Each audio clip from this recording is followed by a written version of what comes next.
Hello everybody and welcome back to another video. Now I think it's safe to say that skins have crashed quite a bit. And I sincerely hope you guys have not taken too massive of a hit. But I think if you've been listening to my apprehension for the last month or two about liquids, you will likely be still well in profit from before.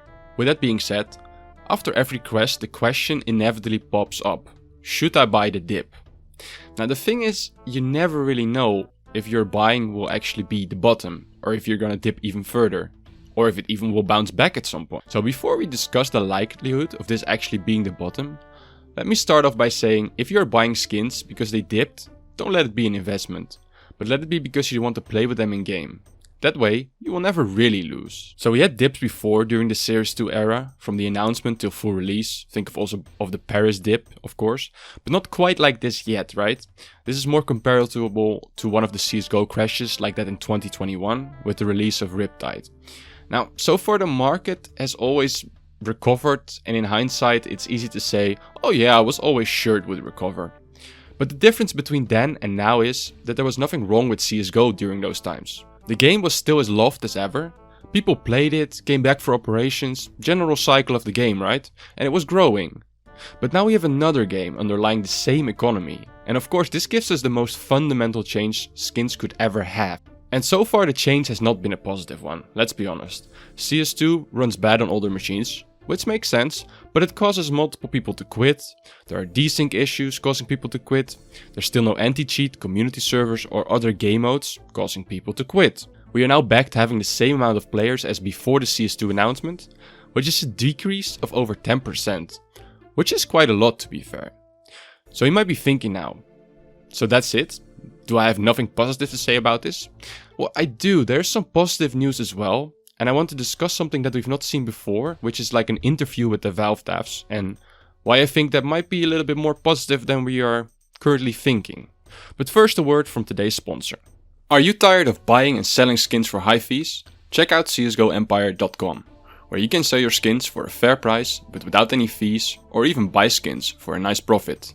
They have many payment options like crypto and credit cards, and you can use their auction system to snipe skins even cheaper to resell for a nice profit. So for an example, look at this P250 Undertow. It's going for $6 below buff price, so if you resell this on buff, that's an insta 8.5% profit. If you want to buy, sell or trade skins, this is the platform for you. Go check them out, link in the description. So the Valve dev gave an interview to PC Gamer recently, and the answers were somewhat enlightening. First off, all the game modes we are currently missing are definitely coming back and more. And to be fair, they acknowledge the reasoning behind releasing CS2 in a somewhat rough state, as it seems the only way to hone in on networking issues quickly. Now I do hope that is true and we will get some proper hit registration feeling very soon, and also like, well, the desync stuff that's also there. And I do think that it's necessary for people to be able to really grind the game again. Now I wish they did talk about anti-cheat as well and fixing the matchmaking system. But let's just give them the benefit of the doubt, because obviously they want to be positive in these interviews as well. But they do say what they're working on, and I hope they will work on that later after, well, the whole hit registration stuff is fixed. Another important point they make is that yes, concurrent players are down, but so far monthly players seem to be fine, so people are still trying out the game even with their minimal amount of advertising. Also, case openings are up again for now, which I think is good, as people are at least still willing to spend cash in the market. But also this could be one-off month for people just wanting to spam open case in CS2 for a little bit, right? Now what I find most interesting is the introduction of a new weapon. Now I think this means that they're thinking about overhauling the game a bit more as well for MR12. I think they should probably look at the eco of this. But I think they will release this when they believe the game is polished enough to keep people into the game, right? So no more infuriating stuff happening. Now if they include this release of a new weapon with an operation, I think the player influx could be massive, because who wouldn't want to try out a new gun again, right? Now I understand why they're not doing it right now, because if you drop people in right now, servers will get overloaded, everybody will have a bad experience. So to be honest, as I'm seeing it right now, I believe the gameplay will keep improving until the next major, like they say they're working on this mostly now, and that they're not even looking at the market, which I think is not probably fully true, but sure. And hopefully ready to draw in more players if they combine the hype of the first major with an awesome operation announcement.